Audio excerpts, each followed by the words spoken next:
And I think the biggest new character, so you had Stormfront in season 2, but then season 3 introduced this guy named Soldier Boy, who is Captain America but evil. And he existed. He literally has the same Captain America's backstory, where he was in the military per se, and he existed a long time ago, but he was like frozen cryogenically. Yep. And now he's back in the real world in 2022 or whatever, and he has PTSD. He's addicted to drugs. Like, who isn't at that point in this show?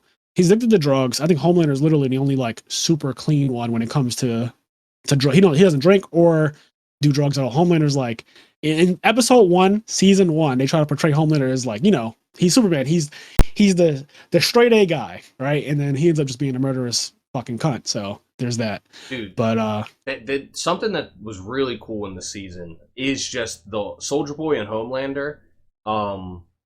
The Superman versus Captain America aspect. Now we all know, like, if they really fought, like, Superman's not fair. He'd kill Captain America. But the idea of those two characters fighting is cool, because even though Superman isn't technically, Superman's basically Captain America. You know what I mean? Like, he wears red, white, and blue. He's fucking They represent the same thing for two different comic book companies.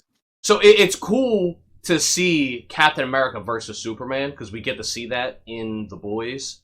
Yes. I don't know, it's just like that when they actually fight at the Hero Gasm, it's not that long, but like, and it's not a one-on-one for that long either. Right. But when it starts off and like the one-on-one starts for a little bit, I did get hyped as fuck. I was like, Me too. Shit. Bro, that episode was fire. So we can go through and talk about some of the things that happened in season 3, because I mean that's what the main premise of this podcast episode is about, is season 3. But yeah, there's this thing called Hero Gasm, and it's another one of those soup orgies. Only soups can be there, or supposed to be there. But essentially, you walk in, take off all your clothes, and there's a tons of soups around. They're doing all kinds of nasty shit. The main guy who greets you at the door has a penis that is literally, I mean, it has to be like, yeah, he was in season 2 very briefly. 50 feet long. He was in season 2, like you said, also very, very briefly. He gets saved. He gets saved from like this psych ward type of place. But yeah, he's in season 3, and he's the guy that greets you at the door, and his penis literally is the thing that greets you. It knocks, it knocks for you. It's crazy. It's so nasty. His penis is so long. I want to say like 50 feet. It's insane how long. It's an anaconda, like from the movie Anaconda, if you remember that. So they go into this Hero Gasm thing, and the craziest line was He walks past one of the rooms, and somebody who's off screen, they don't ever show the guy, but some guy, it's a guy, yells out, why don't you get in here and close the door, you beautiful brown bear, or something like that.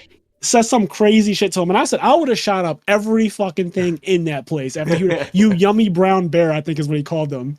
So yeah, it's a wild place. There's a lot of sex on screen. I also liked how completely separate, without them talking to each other, when Butcher sees it and when sees it, they were both like, Frenchie's going to be so mad that he missed this. Like, Frenchie's dream, it was to get to see Hero Gasm.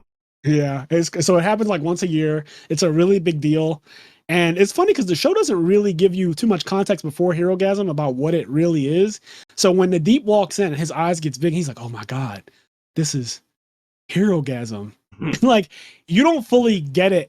And they kind of change the scene. And then later on, you realize, oh my God, this is insane. Like the whole thing, that whole episode, I think that was one of the best episodes of the entire season, or the entire show. That's also the episode, I don't know if it's the same for you, because you mentioned you didn't realize fully that all the heroes get like super strength, so to speak, until season 3. This is the episode where when there's a part where, so as we said, A-Train kills Huey's girlfriend in episode 1 of season 1. And so all the shit happens, season 3 happens, Hero Gasm, and then Huey sees A-Train there, and he's like, at this point, Huey's juiced up, he has like the warping power, and he looks at A-Train and he's like, hey, you never said sorry. At this point, A-Train has dealt with some stuff. There's this racist superhero who's kind of an analog for like over-policing black neighborhoods. His name's Blue Hawk, and some things happen with Blue Hawk, and Blue Hawk injured A-Train's brother. So A-Train actually it's like, it's happened to him, and so now he actually feels remorse for things that he's done. And so he says sorry to Huey, like legitimately apologizes to him. Yeah. And Huey just like, he wasn't ready for him to actually receive the apology. He was ready to argue. So you could see it on his face. He didn't know how to react to the fact that A-Train genuinely apologized, and then he just hits him. Yep. But when he hits him, so what's interesting is at this point, we see Huey's power is like he can warp. But when he hits A-Train's like, how'd you do that? Because like he didn't use he just like punched him, and A-Train got hurt, and he was just like, couldn't believe that Huey was able to hurt him. And he was like a regular human. Yeah, he was like, how'd you do that? How'd you do that? And now that you say that, it brought up another scene from season 3 that really drives home the whole durability thing and how much stronger the soups are. I think season 3 is the season that really does drive that point home. Like there might have been other instances earlier on as like, oh, they're all kind of durable, but I think season 3, the directors wanted us to know because Kimiko and Frenchie are in a relationship. And when she loses her power, she says, I'm so glad that I can finally feel your arms wrapped around me. They don't feel like empty paper bags anymore. Like wet noodles. She says that normally when he hugs her, because he's a human and she's soup, she says, normally when you hug me and when you wrap your arms around me, it feels like your arms are just like wet noodles. Yep. They have no weight to them, like feathers. They're literally so nothing against my body, against my skin, that I never really understood what it was like to have a real warm embrace from you. So when she becomes quote unquote human again, because she loses her powers to Soldier Boy, when she becomes human again, she comments about basically it's a durability feat. Humans feel like, I mean, us just grabbing a soup feels like nothing to them. Like we feel like ants. Like if an ant crawled on your arm right now, sure, it would be kind of like annoying and you'd be like, all right, I gotta get this off me. But it's nothing that would make you ever feel like you're in pain, or you're in danger, or that this ant doesn't weigh down your arm. Yes, like it would not stop you from. You could do your entire exercise, an hour-long exercise with several ants on your arm, and you wouldn't even. They would bring nothing to the table as far as adding weight to your body. So that's kind of what they want us to understand. So yeah, Herogasm is this place where they have these hero orgies, and Huey invades it, and so does Butcher's there too, right? Butcher comes there. Butcher ends up coming there with it's Butcher, Huey, and Soldier Boy. We haven't fully talked about Soldier Boy and his old team and all that other stuff, but Soldier Boy's from like Vietnam War or whatever war it was. Yeah, way back when. He had like a team, kind of like an alpha Justice League, and his whole team hated him. He was just like kind of a narcissist.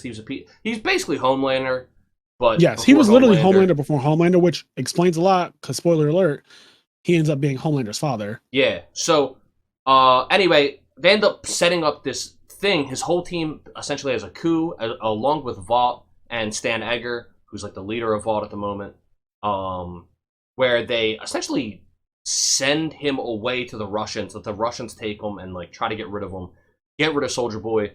All these years later, they find him. He is, as far as I know, other than Stormfront, the only other hero that just doesn't age.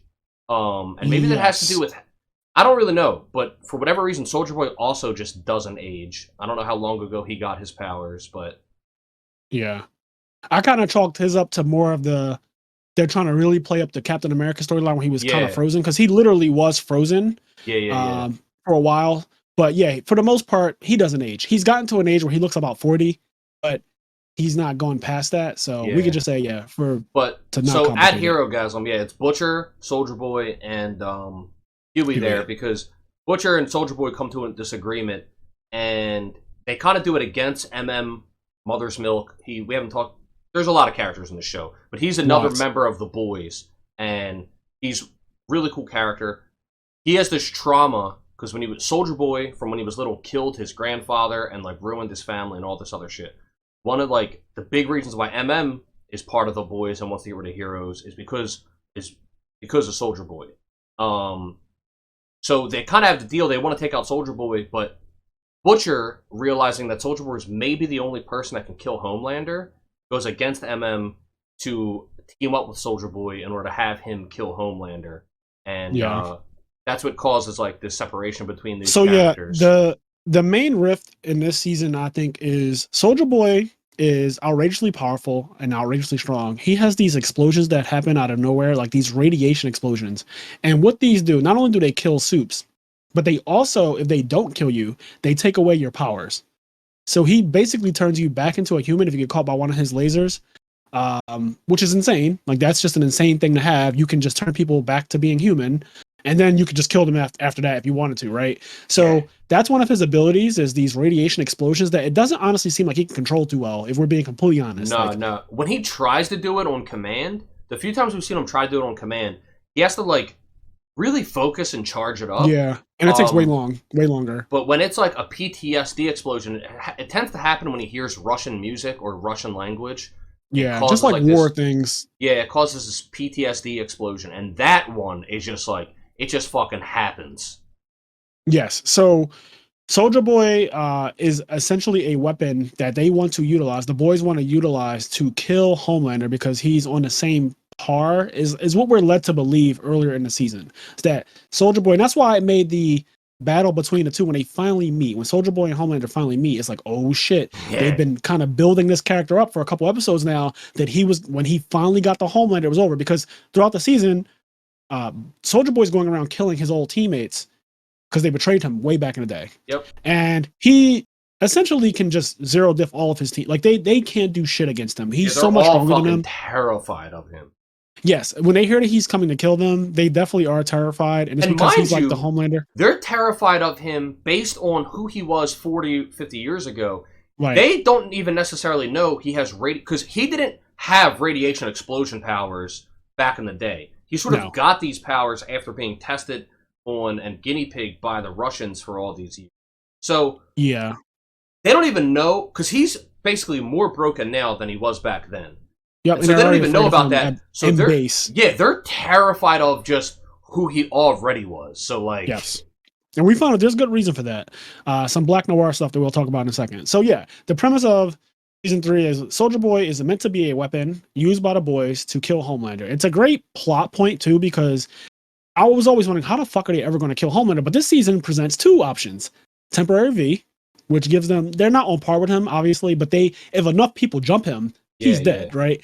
So Temporary V, and then also Soldier Boy, which can do a couple things as well. He can just straight up beat him, is what we're led to believe, and that does not pan out.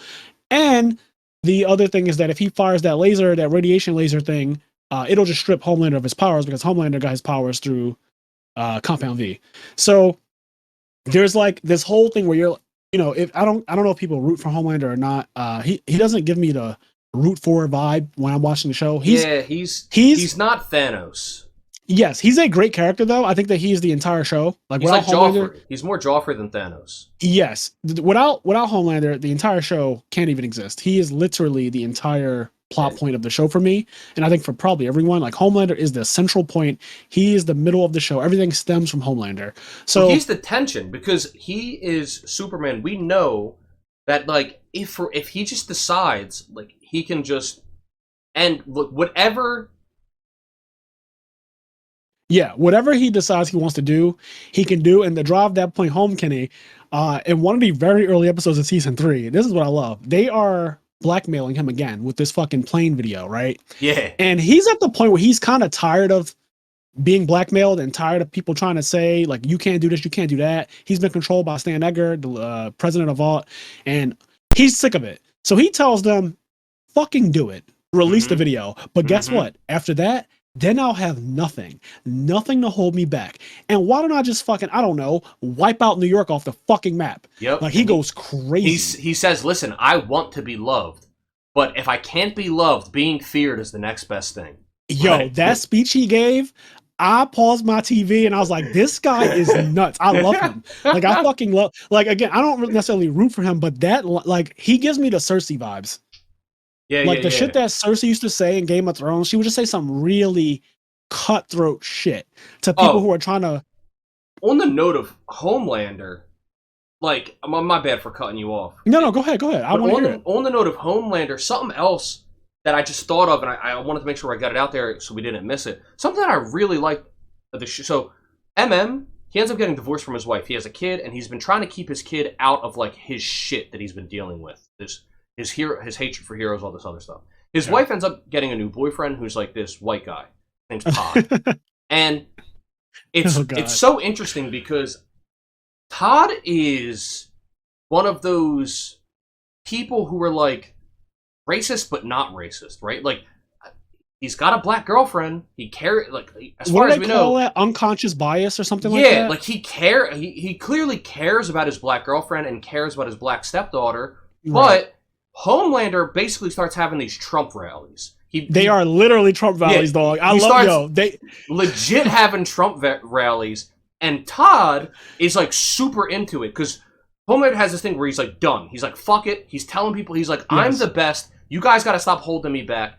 And then everybody's like this is awful. But then there's a group of people, they say in the Rust Belt of America, that love him for it, and his ratings, his approval ends up going up. One of the people that ends up loving him for it is Todd, and it becomes really weird because Todd is like imparting this onto MM's Yeah, he's daughter. co-parenting this young black girl, right? He's co-parenting this young black girl. He's, like you said, he's putting these values that are at the Trump rally he's imprinting on this girl. Yeah. And MM's like, hey guys, if you like this clip, we have full video versions of our podcast episodes available on the IMNerd Patreon, as well as exclusive content. If you'd like to listen to our full podcast episodes or find us on any other social media platforms, you can do so by clicking the link tree below.